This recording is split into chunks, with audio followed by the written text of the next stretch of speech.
చివరి దశకు ఆర్సీబీ అమ్మకం. ఫ్రాంచైజీ క్రికెట్ చరిత్రలోనే అతిపెద్ద డీల్. ఈ డీల్కు మార్చ్ 31 డెడ్ లైన్. ఇంతకీ ఐపీఎల్లో ఆర్సీబీ అమ్మకం ఫిక్స్ అయినట్లేనా? వెళ్ళు.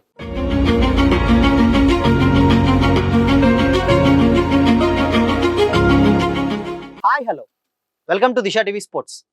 ఐపీఎల్లో అత్యంత ప్రజాదరణ పొందిన ఫ్రాంచైజీలో ఒకటైన రాయల్ ఛాలెంజర్స్ బెంగళూరు ఆర్సీబీని విక్రయించనున్నారు. అమ్మకం ప్రక్రియ దాదాపుగా తుది దశకు చేరుకుంది. భారీ ఫ్యాన్ ఫాలోయింగ్ ఉండడంతో పాటు ఇండియన్ ప్రీమియర్ లీగ్ 2025 టైటిల్ గెలిచిన ఆర్సీబీని కొనుగోలు చేసేందుకు భారీ స్థాయిలో ఆసక్తి వ్యక్తమైంది.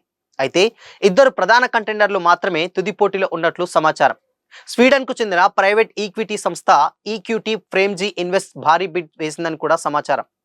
మణిపాల్ హాస్పిటల్స్ చైర్మన్ రంజన్ పై నేతృత్వంలోని యుఎస్ ప్రైవేట్ ఈక్విటీ ఫండ్, సింగపూర్కు చెందిన టెమాసెక్ భాగస్వామ్యంతో కూడిన కన్జర్జియం కూడా బలమైనటువంటి పోటీ ఇస్తుందట. దీంతో మొత్తం డీల్ విలువ సుమారు $2 బిలియన్ వరకు వెళ్లే అవకాశం ఉందని మార్కెట్ వర్గాలు చెబుతున్నాయి.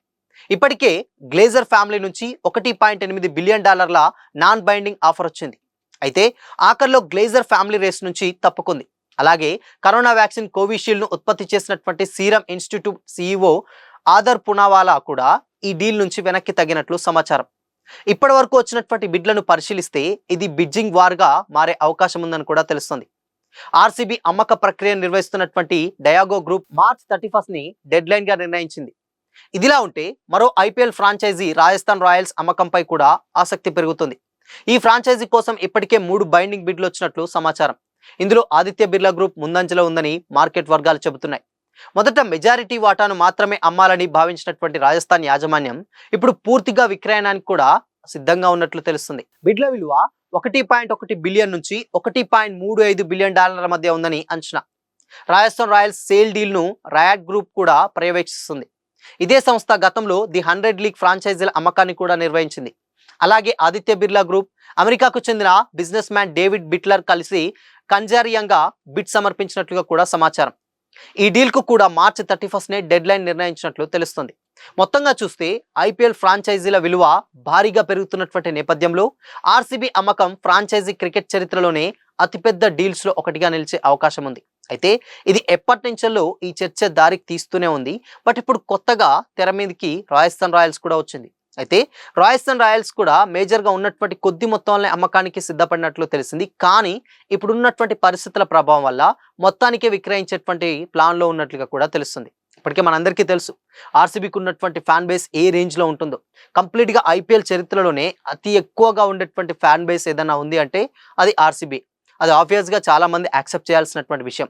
ఇంకో విషయం ఏంటంటే దాదాపు అంటే ఆల్మోస్ట్ ఇన్ని సంవత్సరాలు అంటే దాదాపు ఐపీఎల్ స్టార్ట్ అయిన కాంచెలు కూడా స్టిల్ 2025 కూడా ఒక్కసారి కూడా కప్పు రాలే ఆ టీంకి.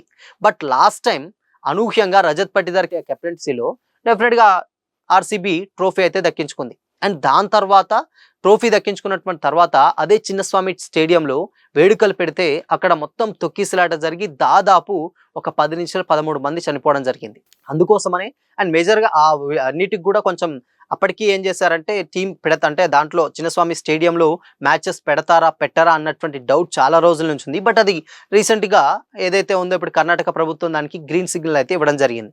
ఐపీఎల్ మ్యాచెస్ డెఫినెట్గా చిన్నస్వామి స్టేడియంలో పక్కాగా ప్లాన్ చేయబోతున్నారు. అండ్ ఇప్పుడు అవి షెడ్యూల్స్ కూడా వచ్చేటువంటి ఛాన్సెస్ లేకపోలేదు. కానీ స్టిల్ ఇప్పటి వరకు కూడా ఉన్నటువంటి ఫ్యాన్ బేస్లలో ఐపీఎల్లో ఆర్సీబీకి ఉన్నటువంటి ఫ్యాన్ బేస్ డెఫినెట్గా అందరికీ తెలిసిందే.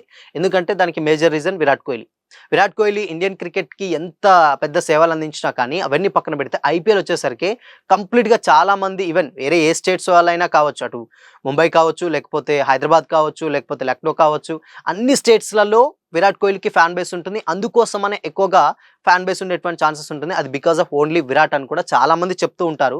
బట్ అయినప్పటికీ ఆర్సీబీ గతంలో ఏబీ డివిలియర్స్ కావచ్చు, దాని తర్వాత గేల్ కావచ్చు, ఇలాంటి బ్యాట్స్మెన్ విధ్వంసకరమైనటువంటి బ్యాట్స్మెన్స్ అండ్ దాని తర్వాత ఆ టీమే ఎందుకో అలా ఎవర్ గ్రీన్ ఫ్యాన్ బేస్ టీమ్గా మిగిలిపోయింది. సో అందుకోసమనే ఆర్సీబీ మీద అంత ఇంపాక్ట్ ఉంటుంది చాలా మందికి. అయితే ఈసారి డెఫినెట్గా లాస్ట్ టైం కప్పు రావడంతో ఆ కళ చాలా రోజుల తర్వాత వాళ్ళ కొన్నేళ్ల కళ నెరవేరిపోయింది. అంటే ఆల్మోస్ట్ అందరూ అన్నారు కూడా, అంటే విరాట్ జెర్సీ 18 నెంబర్, సో 18కి కప్పు వచ్చిందని కూడా.